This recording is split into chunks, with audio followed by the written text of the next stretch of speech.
Hey, it's the Nerdy Sports Fan. We're issuing draft grades, and we're starting in the AFC East. We already did the Bills, and now we're on to the Patriots.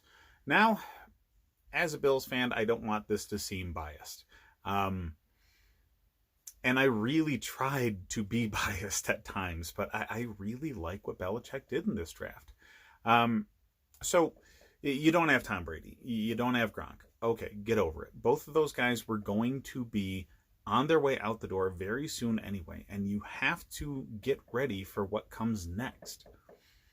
If you remember, the year that Tom Brady was injured, you still ended up winning the division, if not coming extremely close. If I recall correctly, it was an 11-win team with Matt frickin' Castle throwing the ball. So, yeah, I don't really think Belichick has forgotten how to coach football or to manage personnel, and this draft proved it. Okay, you have your second round pick because he traded out of the first round. Everybody could have called that from months ago. Bill Belichick does not hold on to late first round picks. Why? Because anybody who studies a lot of tape and gets ready for the draft, any draft prep whatsoever, understands that the latter part of the first round and most of the second round, if not all of it, is roughly the same talent level. So trade back, get somebody with a little less pressure on them and making a little less money, and somebody that, if you tell somebody, hey, I'm cutting the second rounder, that works a little better than cutting your first rounder. So you can light a fire under their ass a little bit better. And I think it just works. So I like that he trades out of the first round all the time. I really do. And when your first pick is Kyle Duggar, that just tells me you're not afraid. Kyle Duggar, everybody was talking about being a late second round pick, early third round pick at the best, mostly because he played at Lenoir Rhyne, just a random ass school nobody's ever heard of. And if you look at tape on this guy, he looks like the biggest dude on the field, and he's only just over 6 feet tall. So he should not be making people on the opposite team look like Smurfs, but he does. Okay, he does not have good competition to go against, but he's also obviously very savvy. He's dangerous with the ball in his hands. He's got a head on his shoulders. He can read what the quarterback's doing and set him up extremely well. He creates turnovers, and because he was dangerous with the ball in his hands, they used him in special teams a lot as a return man. So he's got positional flexibility, which is something that Belichick really covets, and really most coaches covet. But he's a smart player. And even if he's not the biggest or the fastest guy, because of what he was able to do with his opportunities, he looks like just a gamer. And I really like him. Later in the second round, they ended up getting Josh Uche. This I like more than a lot of people do. So Josh Uche is extremely undersized. Okay, he was a pass rusher, outside linebacker hybrid role that Michigan set up for him. And he's only 6'2", 230 some odd pounds. He's a little small to use as an outside linebacker in a 3-4 set or a defensive end in a 4-3 set. His size puts him at maybe a 4-3 outside linebacker. That's not what you guys run in New England.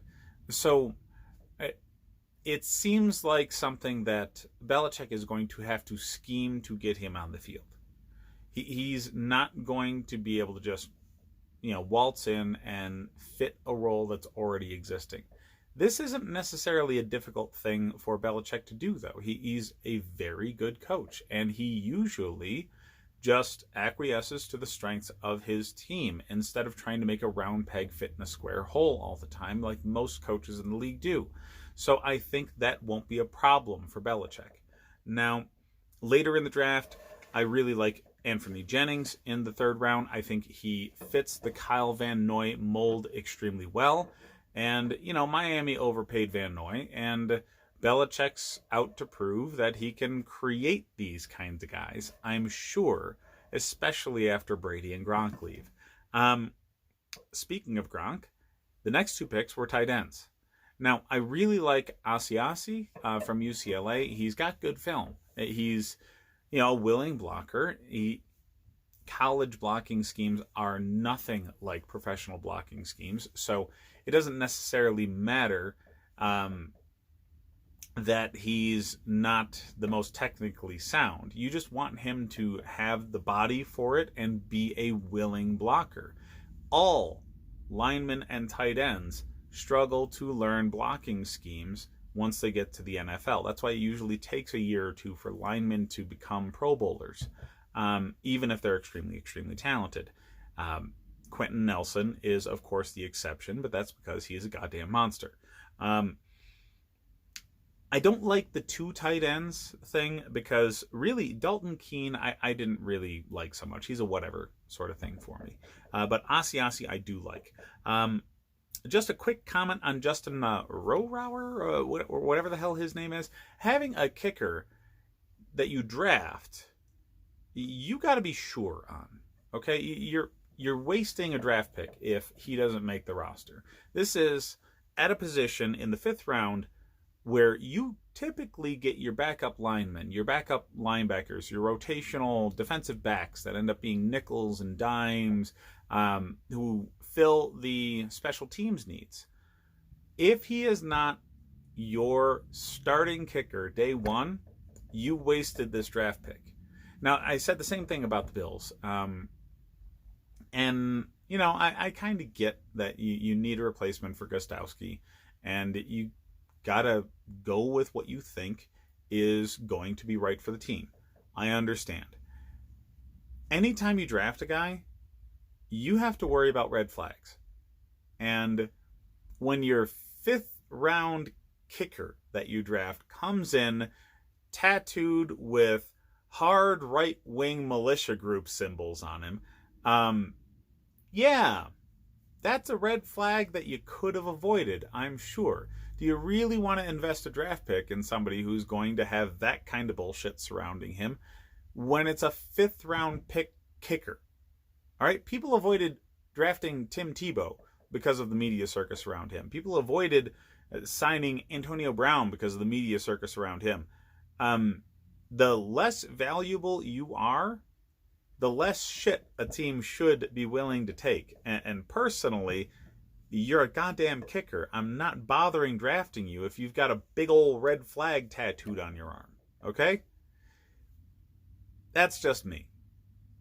The rest of the draft was a handful of linemen and a linebacker who are likely going to be rotational backups, swing tackles, swing guards, and special teams players. So it doesn't really matter what's going on in the rest of the draft, because they've been able to mishmash a starting offensive line together from these late round picks and other teams' cast-offs for a very long period of time. I do actually anticipate at least 1 or 2 of these linemen to end up being a starter and develop into a pretty good one, because that's just the track record from the Patriots in these drafts.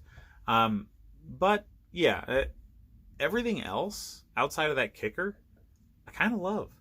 So I'm giving the Patriots an A for this draft. They did not get their quarterback of the future.